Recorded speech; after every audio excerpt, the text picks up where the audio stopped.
ግን ዛሬ ስለ ጆከር በጣም እየጨነቀኝ ሰኒ። እኔም ልነግርሽ የምፈልገው ነገር አለ። ምንድን ነው? ንገሪኝ። ጆከርን ያገቱት የማፊ ጠላቶች ናቸው። ጆከር የታገተው በእሷ ምክንያት ነው? አዎ፣ ማፊ ናት የነገረችኝ። እሷን ለመጉዳት የመጡ ሰዎች ናቸው ጆከርን የያዙት። እንዴት ሊሆን ቻለ? ማለቴ ማፊ ይህንን ካወቀች ለምን ለኔ ያልነገረችኝ? ሰኒ፣ ማፊም ተጨንቃለች። እንደምታስቢው አይደለም። እሷ ራሱ ይህን ነገር አትፈልገውም። ወይ ታዲያ ጆከር ምን አጠፋ? የእሷ ጠላቶች ከሆኑ ለምን ነው ጆከር ዋጋ የሚከፍለው?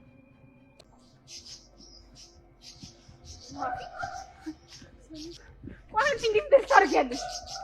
እንዴት ባንቺ ምክንያት ጆከር እንዲታገት ታደርጊዋለሽ? አታብራሪልኝ። ቆይ አንቺ ከጠላቶችሽ ሸሽተሽ ስለመጣሽ ነው አይደል እሱን የያዙት? አሁን የት እንዳለ እንኳን አናውቅም። እሱ ጆከር እንዲታገት አልፈለግኩም። እኔ ምክንያት አልፈልግም። ጆከርን ብቻ መልሽልኝ። መልሽልኛ። እያናገርኩሽ እኮ ነው። መልሽልኝ። በጣም ነገር አንቺ ከመነጋገሩ ምን ነገር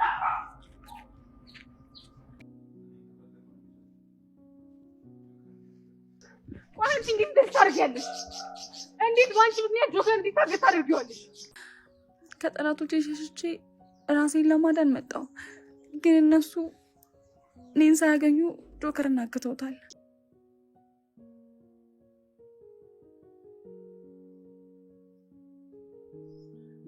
ጆከር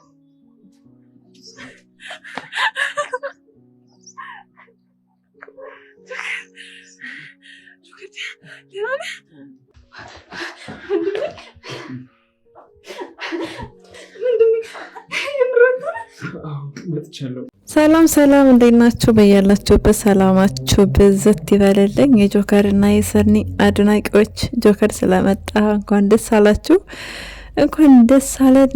እንግዲህ ደስ እንዳላችሁ በጣም እርግጠኛ ነን። ሰኒና ጆከር ያው ተለያይተው ነበረ። እንደ አጋጣሚ በስራ ምክንያት ከተገናኙ በኋላ ፍቅራቸውን አዲሰው እየኖሩ ነው። ምንም እንኳን ባንዲ ጎጆ ስር ባይሆንም አሁን ላይ ራኬብም እየተረዳቻት ትገኛለች። በጣም ደስ ይላል።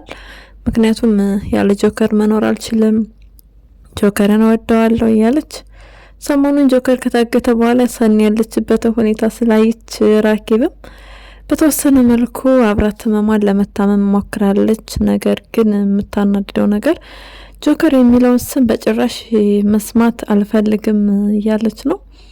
በተቃራኒ ፍቅርም ደምንባ እያለቀሰች ነው።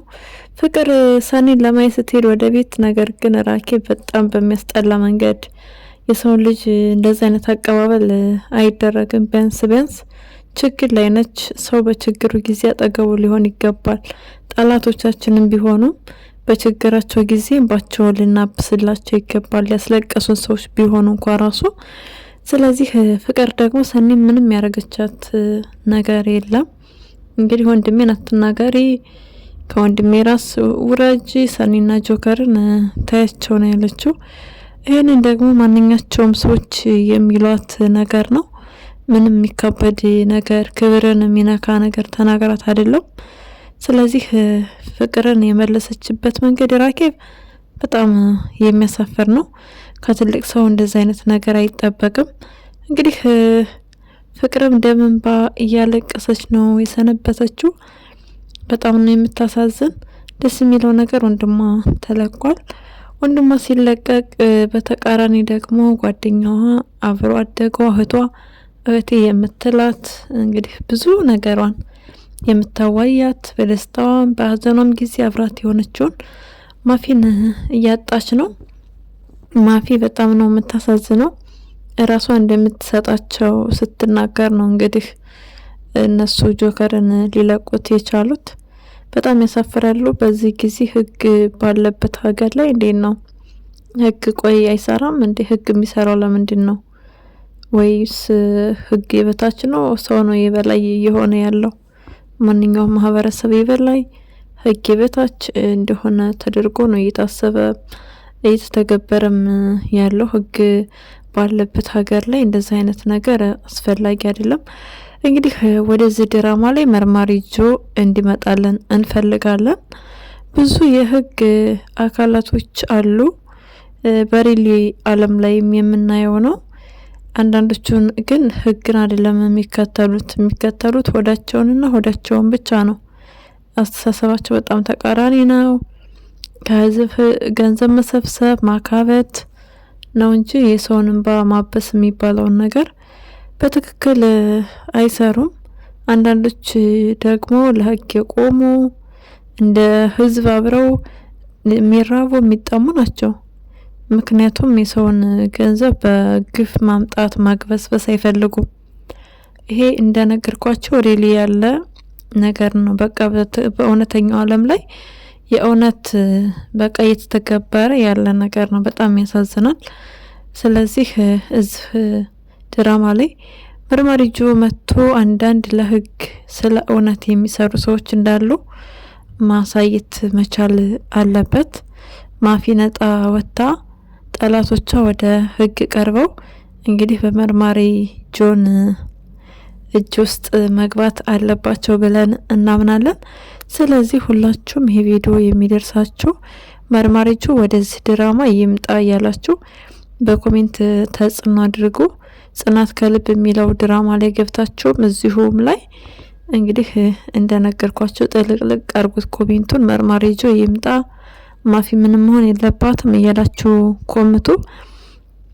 ማፊ አባቷን ያጣችው በሰው ነው፣ ህግም በማይፈራ ሰው፣ የህግ ከለላ ያለው በጣም አረመኔ የሆነ ሰው ነው እንግዲህ አባቷን ያሳጣት። የአባቷ ገዳዮች ለህግ መቅረብ ሲገባቸው እሷን አግብቶ የእሷን የሆነ ነገርን ወርሶ እሷን ለመግደል የሚፈልግ ሰው ነው። አስባችሁታል? ስለዚህ ማፊ ምንም መሆን የለባትም። የአባቷ ገዳዮችም ለስር መዳረግ አለባቸው። እነሱ ከዚህ በኋላ በነጻነት መንቀሳቀስ የለባቸውም። እንግዲህ ጆከር ታግቶ በነበር ሰዓት አብዛኞቻችን ስፒድ ነው ብለን ደምድመን ነበረ። ነገር ግን አሁንም ቢሆን የጆከር እና የሰኒ እገታ ወይም ስቃይ ያበቃ ማለት አይደለም። ይሄ ሌላ ሁለተኛው ፈተና ነው። ጆከር እና ሰኒ ጋር የሚደውሉት ምናልባት እንደ ገመት ነው የእውነት ስፒድም ሌላ ጠላትም ሊደውል ይችላል። ምናልባት ጠላቶቻቸው እነዚህ ብቻ ላይ ሆኑ ነው የሚችለው። ስለዚህ እነሱም ከዚህ በኋላ ምንም መሆን የለባቸውም። ስቃያቸው ይበቃል። ተጋብተው ጋብቻቸውን እንደውም ሞቅ ደመቅ አድርገው አሳውቀው በስነ ስርዓት ጋብቻቸውን በደንብ ፈጽመው ይበልጥ በእርግጥ የተጋቡ ሰዎች ናቸው። ከፈለጉ ደግሞ እንደነ ጽናት እንደነ ምሩ አይነት ሰርግ ሞቅ ደመቅ አድርገው ተጋብተው የራሳቸውን ጎጆ መኖር ሊኖራቸው ይገባል። መኖር አለበት። ከፍቅር ጋር ወይም ከራኬብ ጋር አይደለም ሊኖሩ የሚገባው። ከዚህ በኋላ ፍቅር ያላት አንድ ወንድሟ ነው፣ ችግር የለባትም። የወንድሟ ሚስት የምትወድ የምታከብር ወንድሟ በቃ ትዳር ይዞ እንዲኖርላት የሚወዳትን ሴት እንዲያገኝ ነው የምትፈልገው። በተቃራኒ ደግሞ ሰኒ እንግዲህ እህቷ ራኬብ እንዳታገባ በተለይ ጆከር የሚባል ሰው ስም መስማት እንደማትፈልግ ሁሉ ነው። እኛ የምንወደውን የምናፈቅረውን ሰው የኔ የምንለው አንድ ያለን ሰው ባይወድልን አስቡት፣ በጣም ከባድ ነው። አንደኛ ነገር ነገ ሌላ ሰው ብታገባም እንደዛው አትወድላትም፣ ልትወድላት አትችልም። ቆይ ማን ነው የምትወድላት? ራኬብ እንደ አጋጣሚ ሆኖ እኮ ብሩክን ትወደው ነበር ራኬብ። ለሰኒ በቃ እንዲግባቡ ከሰኒ ጋር እንዲሆን ጆከርን እንድትተው እንደዛ ትፈልግ ነበር። ይሄ ተገቢ አይደለም። የሰው ሞራል የሰውን ስነ ልቦና መጠበቅ የሚባል ነገር አታስብም ራኬብ። ራኬብ በፍቅር የተጎዳች ሰው ነች። የምታፈቅረው የምትወደው የሚወዳት ባሏን ያጣችው ስለ ፍቅር ታውቃለች። ነገር ግን ለምንድን ነው እንደማታውቅ የምትሆነው? እሷ ባሏን ያገባችው ስለወደደችው ነው አይደለ? ስላፈቀረችው ነው። እንግዲህ በተቃራኒ ደግሞ አማቶቿ ይጠሏት ነበረ። ስለሚጠሏት ከባሏ ጋር ለመለየት ስለሚያስቡ ባሏ ከራኬብ መለየት ስላልፈለገ ነገሮቹ ከአቅሙ በላይ ሲሆኑ ምን አደረገ? ራሱን አጠፋ። አሁንም ቢሆን ራኬብ እንደዚህ ባደረገች ቁጥር ሰኒ የምትወደው ሰው ጋር ላለመለየት ስትል ራሷን ልታጠፋ ትችላለች። ስለዚህ ራኬብ መታቀብ፣ አብርሃምማ ልትታመም፣ ደስታዋን አብራ ልትደሰት ነው የሚገባው። ለማልቀስና ለማዘን እኮ በቃ ሰኒ ጆከር ሲበድላት ያኔ ታለቅሳለች፣ ያኔ ታዝናለች። በቃ ችግር የለውም። ስለ ነገ ለምን ታስባለች? ቢያንስ ስለ ዛሬ ደስታዋ እንድታጣጥም ማድረግ እንጂ የትሄድሽ የትገባሽ የትወጣሽ እንደ ህጻን ልጅ መቆጣጠር ተገቢ አይደለም። ሰኒ ትልቅ ሴት ነች፣ አስተዋይ ናት። የሚጠቅምና የሚጎዳት ነገር ስለምታውቅ ይህን ያህል ባትቆጣጠረው ታሪፍ ነው ባይነኝ። እኔ በበኩሌ ማፊን ለመፈለግ ወጥተዋል። ይደርሱባታል ወይ? በምን አይነት አቅጣጫ መንገድ ሄደው ነው የሚያገኟት የሚለው በጣም ያሳስባል። ማፊ ያሳዘነቻችሁ እስኪ ላይክ አድርጉ። ማፊ የእውነት በጣም ነው በቃ እኔ አንጀቴን የበላችሁ። እህት የላት፣ ወንድሜ የላት፣ ሌላ ቤተሰብ የላት። በጣም አንዴ ብቸኛ የምታሳዝን ሴት ነች። እንግዲህ ፈጣሪ ብቸኝነቷን አይቶ መልካሙን ነገር ሁሉ እንዲገጥማትና በቃ እንዲሆንላት እንመኛለን። አሁን ላይ ካልደረሱባት በጣም ከባድ ነው። በእርግጥ ችግር የለውም፣ ወደዛ ሰው ህይወት ብትሄድም ችግር የለው። እንደነገርኳቸው ሰውየውን የሚከታተላትን ጎቤው ስላየ ቢያንስ ነገሩ መፍትሄ ያገኛል። ጎቤው ለፍትህ የሚታገል ሰው ነው። በፊት ላይ ሰዎችን የሚያስለቅስ፣ በስርቆት የሚተዳደር፣ ሰዎችን የሚደባደብ በጣም ጨካኝና ረመኔ ሰው ነበረ። እስር ቤት ታስሮ እንኳ ራሱ በጣም ጆከርን ያሰቃየው ነበረ። ካስታወሳችሁ ጆከርን ይመታዋል፣ እንደዚሁ ሌላ ታሳሪዎችን ይሰርቃሉ፣ ይደባደባሉ ከጎቤው እና ሳንቾ ጋር። ብቻ አሁን ላይ በጣም ተቀይሯል። አሁን ላይ የትላንቱ ጎቤው አይደለም ያልተቀየረው። እንግዲህ ከስርቆት በስተቀረ ሳንቾ አልተቀየረም። ጎቤው ግን በጣም አስተዋይ ሰው ሆኗል። እሱ ስለሚያውቅ ያለውን ችግሯን ኬዟን ቀድማ ስለነገረችው ቢያንስ ሰውየውን አፈላልጎ የማግኘት እድልና የመቆጣጠር እድል ይኖረዋል ብለን እናምናለን። እንደነገርኳችሁ ስለ እውነት ስለ ፍትህ አሁን ላይ ስለሚታገል ቢያንስ ያድናታል። እንዲያድናትም እንፈልጋለን። ማፊ ምንም ልትሆን አይገባም። ስለዚህ ጎቤው ደግሞ እያወቅ እንግዲህ ዝም እንደማትል ተስፋ አለን። ፈጥነህ እንደምንም ብለህ ስራውና ቃልን ራስን አሳልፎ መስጠት ሊሆን ይችላል። ጆከር አይኑን ተሸፍኖ ሄዶ አይኑን ተሸፍኖ ሊሆን ይችላል የተመለሰው። ከዛ አንጻር በቃ ቦታውን ይሄ ነው ብሎ ላያቅ ይችላል የታገተበትን። እንዲሁም ሰውየውን ቢያውቀው እንኳ ራሱ በአይን ቦታውን ስለሚቀየር ምንም ማድረግ አይችልም። ነገር ግን ዋና ቁልፍ ያለው ከጎቤው ጋር ነው። ጎቤው እንደሚያግዛትና ተአምር እንደሚሰራ እናምናለን። የጎቤው ፍቅረኛ ደግሞ ትመላለሳለች። ምን ትላለች? ራሴን አጠፋለሁ ፍቅሬን ካልተቀበልክ ብላለች። እሱም እውነቱን ነግሯታል። ነገር ግን ልትረዳው ፈቃደኛ አይደለችም። ፍቅሬን ተቀብለህ አብረህ ካልኖርክ ራሴን አጠፋለሁ አለች። በቃ በዚህ እያስፈራራች ልትይዘው ነው ማለት ነው። እረ በጣም ከባድ ነው የሆነት። ሴት ልጅ ስትጠየቅ ነው ደስ የሚለው እንጂ እንዴት ነው በዚህ ሞራል ኑሮሽ የምትኖሪው? እሷ ናት የምትፈልገኝ እኔ ያልፈልጋትም እያለሽ መቋቋም ትችያለሽ? ይህን ነገር አይመሩሽ ይቀበልልሻል?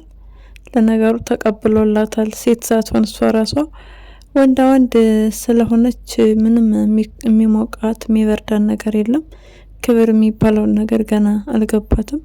እንግዲህ ማፊን አብራ ስላየቻቸው ግዳሜ ትላለህ ምን ትላለህ እያለች ጭራሽ ንግግሯ ጥሩ አይደለም። ማፊን እንደዛ እያለቀሰች እያየቻት ምን ሆና ነው ብላ ለመረዳት ፈቃደኛ አይደለችም።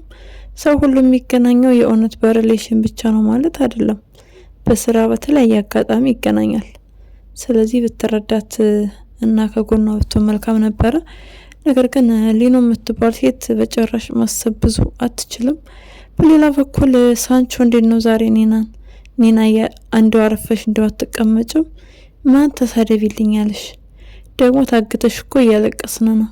ጽናትን አይተን በተለይ ናቲን የዛ የድኳን ባልሽን ሀዘን አይተን በቀኛ ራሱ ይው እንባችን አልቆም ብሏል። እስካሁን እያስለቀሽ ነው ታግተሽብን ኒናዬ። ከታገተችበት ኒና እያመለጠች ነው እንዴ? እንደዛ መሆን አለበት። ኒና ከታገተችበት አመለጠች ተብሎ ሌላ አዲስ ድራማ ይሰራልን። ትወዱታላችሁ? ሌላ አዲስ ድራማ እንዲሰራልን በቃ እንፈልጋለን። እንደውም ሰኒና ጆከር ስለተገናኙ ከልብ በጣም ደስ ብሎናል። ሰኒዬ መጀመሪያ በህልሟ ያየችው ነበረ። ህልሟ እውን ሆኖ እንግዲህ በአካል አግኝተዋለች። በአካል ስታገኘው ግን እውነት አልመሰላትም ነበረ። በጣም ታሳዝናለች። ትልቅ ነበረ፣ ጥልቅ ነው ሀዘኗ። ለባሏ ያላት ፍቅር እና ክብር በጣም ይለያል። ነገር ግን እንደገለጽኩላችሁ ራኬብ የምትባል ወጠጤን በላት እንዴ? ወጠጤ ወይስ ወንድላ ምንን በላት? ወይ ቅዱስ ወይ አለቃ ሮቤል አግብታችሁ እችን ሴት ካልወሰዳችሁልን በቃ ወይ ሰኔን አታስገባት ወይ ለራሷ አታገባ። እንዲሁ ወጠጤ ሆና መኖር ትፈልጋለች።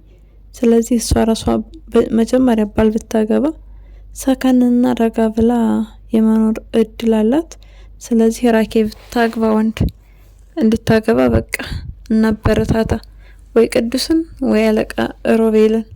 እንግዲህ ከፈለገ በጣም ታርጋቸው፣ ከፈለገች በውድድርም ታርጋቸው፣ ብቻ ታግባልን አይሻለው?